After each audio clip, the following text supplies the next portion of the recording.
YouTube channel maths by Jiten Kumar और यहाँ BSc first semester के लिए केमिस्ट्री पढ़ रहे हैं, जिसमें आपकी यूनिट नंबर चल रही है third, periodic properties of atoms with reference to S and P block elements, जिसमें हमने एस ब्लॉक एलिमेंट्स अपना स्टार्ट किया था। एस ब्लॉक एलिमेंट्स की रिस्पेक्ट में अपनी पीरियोडिक प्रॉपर्टीज देख रहे थे, जिसमें हमने ये देखा कि एस ब्लॉक में 2 ग्रुप्स होते हैं, ग्रुप फर्स्ट ए और एक होता है ग्रुप सेकेंड ए। ठीक है, तो ग्रुप फर्स्ट ए हमने देख लिया था, फर्स्ट ए ग्रुप एलिमेंट्स हमने देख लिए थे। आज हम देखेंगे सेकेंड ए ग्रुप एलिमेंट्स। ठीक है, तो चलिए स्टार्ट करते हैं आज के टॉपिक। सेकेंड ए ग्रुप और एल्कलाइन अर्थ मेटल्स। सेकेंड ए ग्रुप और एल्कलाइन अर्थ मेटल्स, हमें पता है फर्स्ट ए ग्रुप को हमने क्या बोला था, एल्कली मेटल्स। एल्कली मेटल्स, अब ये है आपका सेकेंड ए ग्रुप। सेकेंड ए ग्रुप को हम बोलते हैं alkaline earth metals, alkaline earth metals.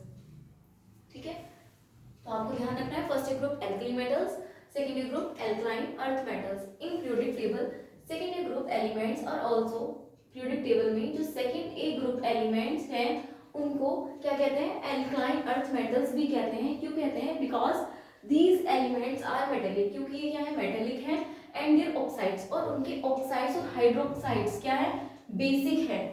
क्या है, आपके बेसिक है। And their salt are obtain their earth crust, और उनके जो आपके देखो जो सेकेंड ए ग्रुप है उनको हम एल्कलाइन अर्थ मेटल्स भी बोलते हैं। क्यों बोलते हैं, क्योंकि जो ये क्या है, आपके एलिमेंट्स मेटेलिक है, मेटल्स हैं सारे, तो इनके जितने भी ऑक्साइड्स या हाइड्रोक्साइड्स होंगे वो क्या होंगे, सारे बेसिक। और बेसिक के लिए हम वर्ड यूज करते हैं एल्कलाइन, आपको बताया। ठीक है, अब आते हैं अर्थ के लिए। तो और उनके जो सॉल्ट हैं वो सारे कहाँ से ऑब्टेन होते हैं, अर्थ क्रस्ट से मिलते हैं। सारे कहाँ से मिलते हैं, अर्थ क्रस्ट से मिलते हैं। And they are non fusible, और क्या है, वो नॉन फ्यूजेबल हैं, इसीलिए हम इनको बोलते हैं alkaline earth metals. Alkaline for basic and earth crust से मिलते हैं, इसलिए अर्थ मेटल्स। तो एल्कलाइन अर्थ मेटल्स भी इनको बोलते हैं। ठीक है, तो अब शुरू करते हैं अपने एल्कलाइन अर्थ मेटल्स या सेकेंड ए ग्रुप। तो फर्स्ट प्रॉपर्टी देखते हैं उसकी, कॉन्फ़िगरेशन। अब कॉन्फ़िगरेशन देखते हैं, इसमें आपको पता है सेकेंड ए ग्रुप में कौन कौन से आते हैं, फर्स्ट ए ग्रुप में कौन से आते हैं, lithium, sodium, potassium, rubidium, caesium, francium, caesium, हाँ फ्रेंशियम भी था। फ्रेंशियम क्या था आपका, रेडियो एक्टिव एलिमेंट था। ठीक है, तो आपका आया था lithium, sodium, potassium, rubidium, caesium, francium. और अब आपका है सेकेंड ए ग्रुप, इसमें आता है आपका beryllium, magnesium, calcium, strontium, barium, radium. ठीक है, तो अब देखते हैं बेरिलियम का कॉन्फ़िगरेशन 4b है, तो 1s2 2s2 हो जाएगा। कॉन्फ़िगरेशन आउट बाय आ गई, आपको याद ही है। 12 Mg का क्या हो जाएगा, 1s2 2s2 2p6 3s2।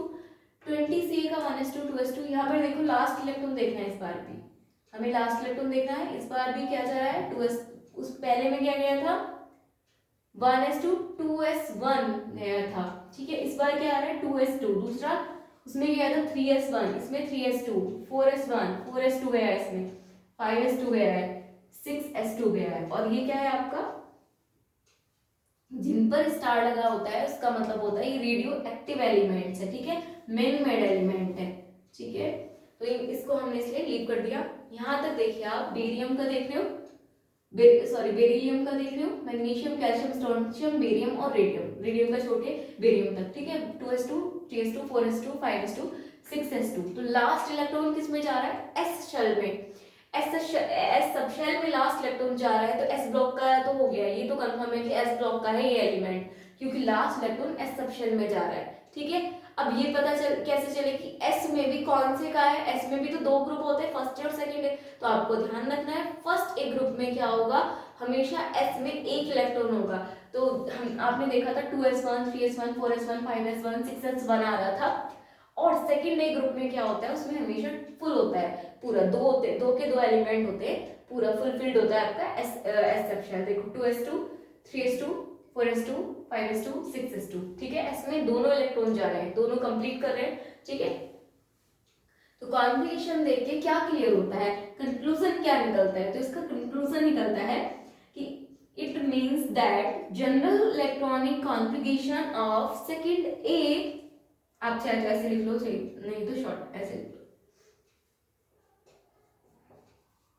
ठीक है, it means that general electronic configuration of second A group element is NS2, उसका क्या था जनरल कॉन्फ़िगरेशन NS1, जहां पर N क्या था आपका external shell, where N is the number of external shell, L क्या है, N क्या है आपका नंबर ऑफ एक्सटर्नल शेल है, ठीक है। सेकेंड ग्रुप एलिमेंट है और सेकेंड ग्रुप का जनरल जो आपका कॉन्फ़िगरेशन है क्या आया है NS2, जहां पर N क्या है नंबर ऑफ एक्सटर्नल शेल है, ठीक है। N क्या है नंबर ऑफ एक्सटर्नल शेल, 2 3 4 5 6 कुछ भी हो सकता है, ठीक है। आगे देखते हैं सेकेंड, आपका सेकेंड प्रॉपर्टी है वैलेंसी, कॉन्फ़िगरेशन खत्म हो गया, अब देखते हैं वैलेंसी। तो second group elements are divalent, ये सेकेंड ग्रुप कैसे होते हैं डाइवैलेंट होते हैं because they have 2 electrons in their valence shell. उसमें क्या था, वो क्या थे आपके मोनोवैलेंट थे, क्योंकि इनकी वैलेंसी कितनी थी एक। वैलेंसी क्या होती है number of electrons present in outermost shell, ठीक है। जितने भी आपके बाहरी शेल में, बाहरी कोश में जितने भी आपके इलेक्ट्रॉन उपस्थित होंगे उन्हें हम बोलते हैं वैलेंसी संयोजकता, वैलेंसी, ठीक है। तो उसमें क्या था एक ही इलेक्ट्रॉन आ रहा था आउटर मोस्ट शेल में, तो हमने उसकी वैलेंसी 1 बोली थी, और 1 वैलेंसी होने के कारण उसको हमने बोल दिया था मोनोवैलेंट है। यहाँ पर क्या होगा, एस में देखो कितने इलेक्ट्रॉन है 2, आउटर मोस्ट शेल तो ऐसी है ना, आउटर मोस्ट शेल बाहरी शेल ऐसे है, एस में कितने इलेक्ट्रॉन है 2, तो 2 इलेक्ट्रॉन होने के कारण इसकी वैलेंसी कितनी हो जाएगी 2, और 2 वैलेंसी होने के लिए हमने इसको बोल दिया डाइवैलेंट या बाइवैलेंट भी बोल सकते हो, डाइवैलेंट या बाइवैलेंट, ठीक है। तो सेकेंड ग्रुप के एलिमेंट्स कैसे हैं डाइवैलेंट है नेचर में because they have 2 electrons in their valence shell या आउटर मोस्ट शेल, ठीक है। तो ये आपकी 2 प्रॉपर्टीज हो गई, इनको नोट डाउन करिए, फिर चलते हैं अपनी थर्ड प्रॉपर्टीज की तरफ।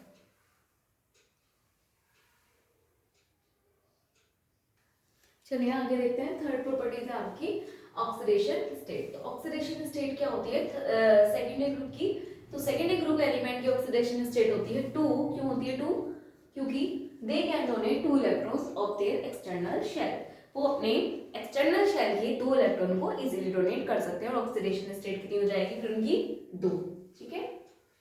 आगे देखते हैं फोर्थ प्रॉपर्टी है इसकी मेटेलिक नेचर। तो जितने भी आपके एलिमेंट हैं आपको पता ही है इस ब्लॉक में तो सारे मेटल्स हैं, तो इसमें तो कोई बात ही नहीं है, फर्स्ट ग्रुप हो सेकेंड ग्रुप हो सारे मेटल्स हैं, ठीक है।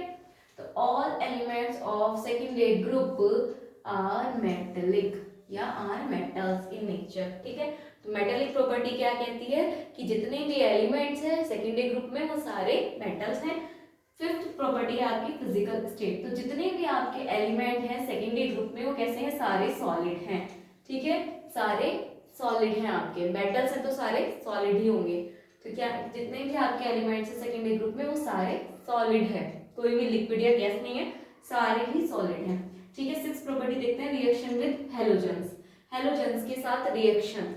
तो जितने भी आपके सेकेंडरी ग्रुप एलिमेंट्स हैं वो क्या करते हैं रिएक्ट करते हैं हैलोजन के साथ, ठीक है, और क्या बनाते हैं डाई हैलाइड्स बनाते हैं।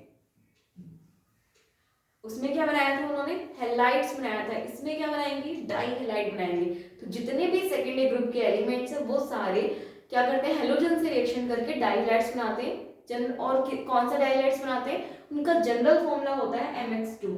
वही लिखा है कि secondary group elements react with halogens to form dihalides having general formula, क्या जनरल फॉर्मूला रखते हैं MX2, जहां पर M क्या है मेटल, जो भी मेटल आपकी होगी सेकेंडरी ग्रुप में, और X क्या है आपका हेलोजन।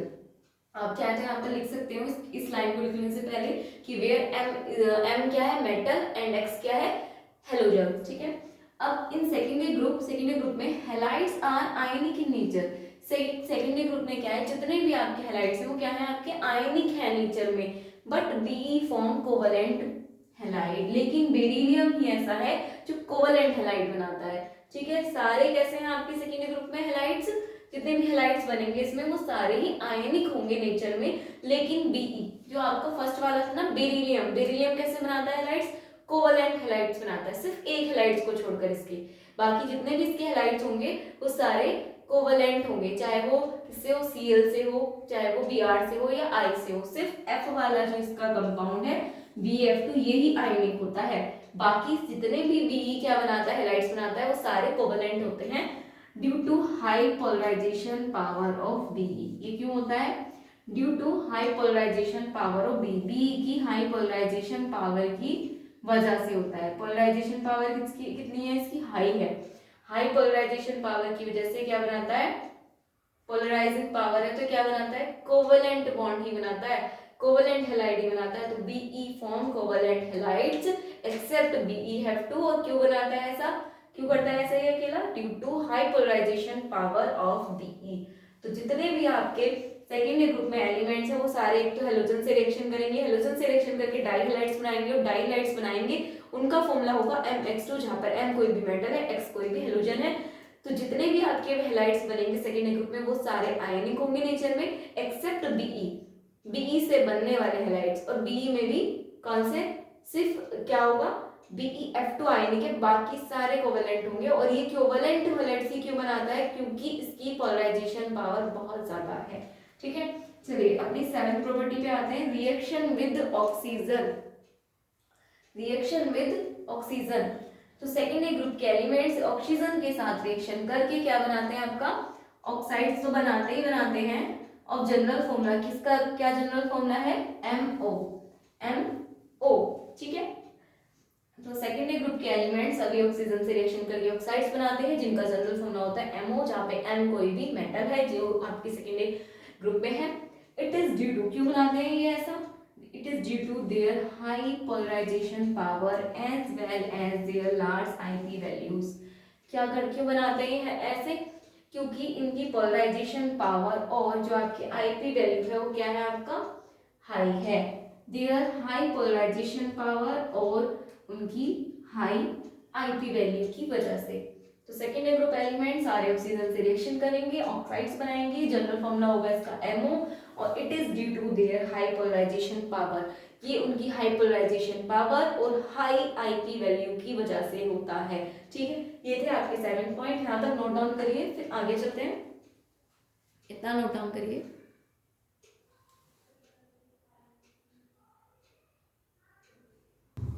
चलिए आगे देखते हैं प्रॉपर्टीज 8 एटॉमिक रेडियस।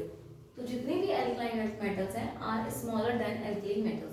वो एल्कली मेटल्स से कैसे हैं, छोटे हैं, due to strong nuclear attraction force in compare to alkali metals. Alkali metals के कंपैरिजन में क्या होगा, इनमें ज़्यादा क्या होगा, न्यूक्लियर अट्रैक्शन फोर्स होगा। तो इसीलिए जितना न्यूक्लियर अट्रैक्शन फोर्स होगा उतना ही साइज घटेगा। तो एल्कलाइन अर्थ मेटल्स क्या हो गए, छोटे हो जाते हैं, किससे, in comparison to alkali metals. Alkali metals की रिस्पेक्ट में छोटे हो जाते हैं। ठीक है, आगे देखते हैं, इन गिवन ग्रुप, किसी भी गिवन ग्रुप में जो इन गिवन ग्रुप मतलब जो आपका सेकेंड ग्रुप है उसमें atomic radius will increase on moving downward. तो जो आपकी एटॉमिक रेडियस है जब नीचे की तरफ जाओगे तो क्या होगी, इंक्रीज होगी, क्योंकि नंबर ऑफ शेल भी क्या होते हैं, इंक्रीज होते हैं। तो साइज बड़ा हो जाएगा, साइज बड़ा हो जाएगा, नंबर ऑफ शेल्स बढ़ते जाएंगे, नंबर ऑफ शेल्स बढ़ते जाएंगे तो न्यूक्लियस से आउटर मोस्ट शेल की डिस्टेंस क्या होगी, बढ़ती जाएगी, यानी कि रेडियस बढ़ रही है। तो ऊपर से नीचे की तरफ आने पर सेकेंड ग्रुप में एटॉमिक रेडियस बढ़ती है। तो ऑर्डर क्या हो जाएगा इसका, बेरिलियम, फिर मैग्नीशियम, मैग्नीशियम से बड़ा कैल्शियम, कैल्शियम से बड़ा स्ट्रांशियम, स्ट्रांशियम से बड़ा बेरियम, ये इसका ऑर्डर हो जाएगा एटॉमिक रेडियस का। और आपको ये चीज और ध्यान रखनी है कि एल्कलाइन अर्थ मेटल्स क्या होते हैं, स्मॉलर होते हैं एल्कली मेटल से। एल्कली मेटल से छोटे होते हैं, क्यों होते हैं छोटे, क्योंकि इसमें जो आपका स्ट्रॉन्ग अट्रैक्शन फोर्स एग्जिस्ट करता है। ठीक है, चलिए आगे देखते हैं इसकी properties number 9, electro positive nature. ये है आपका इलेक्ट्रो पॉजिटिव नेचर। ठीक है, ई है ये इलेक्ट्रो पॉजिटिव नेचर। सेम वही जो हमने फर्स्ट ग्रुप में पढ़ा, second group elements will donate 2 electron. ये भी क्या करते हैं, 2 इलेक्ट्रॉन्स दे देते हैं अपने आउटर मोस्ट शेल या एक्सटर्नल शेल के जो 2 इलेक्ट्रॉन है वो दोनों क्या कर देते हैं, डोनेट कर देते हैं। तो second group elements will donate 2 electrons of the external shells. External shell के दोनों अपने इलेक्ट्रॉन क्या कर देते हैं, डोनेट कर देते हैं, और क्या बना लेते हैं, डाई पॉजिटिव बना लेते हैं, M+2 बना लेते हैं। वो तो क्या बनाते हैं, M+, एक इलेक्ट्रॉन देने के कारण M+ बना रहे थे, ये तो अपने दोनों इलेक्ट्रॉन दे देता है तो क्या बना लेगा, M+2। तो सेकेंड ग्रुप एलिमेंट्स दोनों इलेक्ट्रॉन अपने आउटर मोस्ट शेल के डोनेट कर देते हैं और बना लेते हैं dipositive ions M+2। The electropositive nature of second group element is weaker than alkali metals. और क्या हो जाएगा, इलेक्ट्रोपॉजिटिव नेचर सेकेंड ग्रुप का वीकर हो जाएगा, किससे, एल्कली मेटल से। क्यों हो जाएगा वीकर एल्कली मेटल से, देखो एल्कली मेटल में इफेक्टिव न्यूक्लियर अट्रैक्शन फोर्स जो था वो बहुत ज्यादा था। न्यूक्लियर अट्रैक्शन फोर्स क्या था, बहुत ज्यादा था। और बहुत ज्यादा था तो क्या, सॉरी बहुत कम था। और बहुत कम था तो क्या था, इलेक्ट्रॉन इजीली डोनेट कर सकता था। लेकिन यहाँ पर क्या है, जो आपका न्यूक्लियर अट्रैक्शन फोर्स है वो स्ट्रांग हो रहा है। स्ट्रांग हो रहा है इसका मतलब क्या, अब इलेक्ट्रॉन उतनी इजीली डोनेट नहीं कर पाएगा सेकेंडरी ग्रुप। ठीक है, तो वही रीजन है कि जो ये है इलेक्ट्रोपॉजिटिव नेचर, इलेक्ट्रोपॉजिटिव तो नेचर है इनका, इलेक्ट्रोपॉजिटिव नेचर फर्स्ट ग्रुप का भी है, सेकेंडरी का भी है। क्यों है, क्योंकि ये एक्सटर्नल इलेक्ट्रॉन अपना डोनेट कर देते हैं। ठीक है, फर्स्ट ग्रुप वाले डोनेट करके क्या बना लेते हैं M+, लेकिन सेकेंडरी ग्रुप क्या करता है, एक्सटर्नल इलेक्ट्रॉन डोनेट करके बना लेता है M+2 आयंस।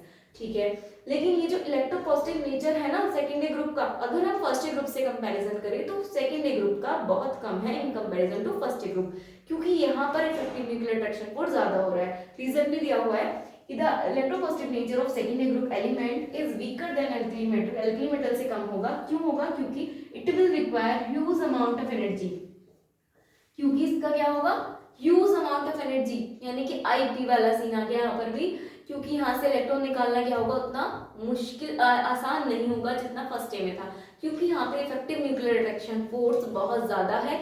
और जब फोर्स बहुत ज्यादा लग रहा है यानी कि इलेक्ट्रॉनों पे पकड़ है, न्यूक्लियस की बाहरी सबशेल, बाहरी जो कोश है उसके इलेक्ट्रॉनों पर पकड़ अच्छी है, इसलिए वो इलेक्ट्रॉनों को कहीं जाने नहीं देगा इतनी आसानी से।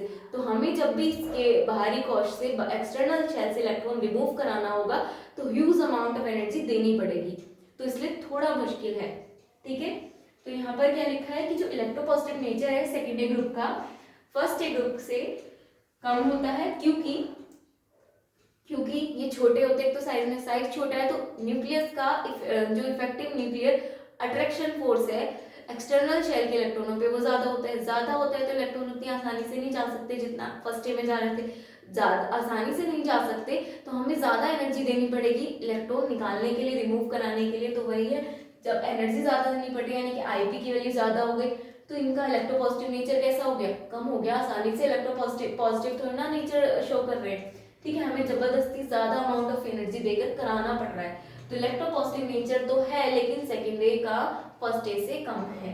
ठीक है, क्योंकि ये क्या करता है, एक्सटर्नल इलेक्ट्रॉन के दोनों इलेक्ट्रॉन निकालने के लिए हमें बहुत ज्यादा अमाउंट ऑफ एनर्जी देनी पड़ती है। आगे देखते हैं, the electropositive nature of these elements will increase. जो इलेक्ट्रोपॉजिटिव नेचर है इन एलिमेंट्स का वो कैसे ग्रुप में कैसे इंक्रीज और डिक्रीज होता है। तो सेकेंडरी ग्रुप में जब हम ऊपर से नीचे की तरफ आएंगे तो electropositive nature of these elements will increase on moving downwards. ऊपर से नीचे की तरफ आने पे तो इंक्रीज होगा। क्यों होगा, क्योंकि इफेक्टिव न्यूक्लियर अट्रैक्शन फोर्स क्या होता है, ऊपर से नीचे की तरफ आने पर नंबर ऑफ शेल्स बढ़ते हैं। नंबर ऑफ शेल्स बढ़ते जाते हैं तो न्यूक्लियस की जो बाहरी शेल से दूरी है वो बढ़ जाती है। दूरी बढ़ने की वजह से जो न्यूक्लियर अट्रैक्शन फोर्स है, अब न्यूक्लियस की पकड़ बाहरी शेल पे उतनी मजबूत नहीं हो पाती, तो इफेक्टिव न्यूक्लियर अट्रैक्शन फोर्स क्या हो जाता है, कम हो जाता है। ठीक है, तो कम हो जाता है, डिक्रीज हो जाता है तो इसीलिए वहां पर जब डिक्रीज हो जाएगा तो अब इलेक्ट्रॉन क्या होगा, इजीली डोनेट कर पाएंगे नीचे के इलेक्ट्रॉन, जैसे जैसे ग्रुप में ऊपर से नीचे की तरफ आएंगे। ठीक है, that is removal of electron becomes easier. और इसका मतलब कि इलेक्ट्रॉनों को निकालना बहुत आसान हो जाता है। जैसे ही इफेक्टिव न्यूक्लियर अट्रैक्शन फोर्स कम हुआ वैसे ही क्या होगा, वहां पर इलेक्ट्रॉनों को निकालना बहुत आसान हो जाता है। इसीलिए हम कहते हैं कि किसी भी ग्रुप में यानी कि सेकेंडरी ग्रुप में ऊपर से नीचे की तरफ चलने पर इलेक्ट्रोपॉजिटिव नेचर क्या होगा, उसका बढ़ेगा। ठीक है, इंक्रीज होगा। अब यहाँ पर एक ऑर्डर, ये ऑर्डर भी दिया हुआ है, बेरिलियम से ज्यादा होगा मैग्नीशियम का, मैग्नीशियम से ज्यादा होगा कैल्शियम का, कैल्शियम से ज्यादा होगा स्ट्रोंशियम का, और स्ट्रोंशियम से ज्यादा होगा बेरियम का। ठीक है, ये है इलेक्ट्रोपॉजिटिव नेचर। चलिए एक बार इसको नोट डाउन कर लीजिए।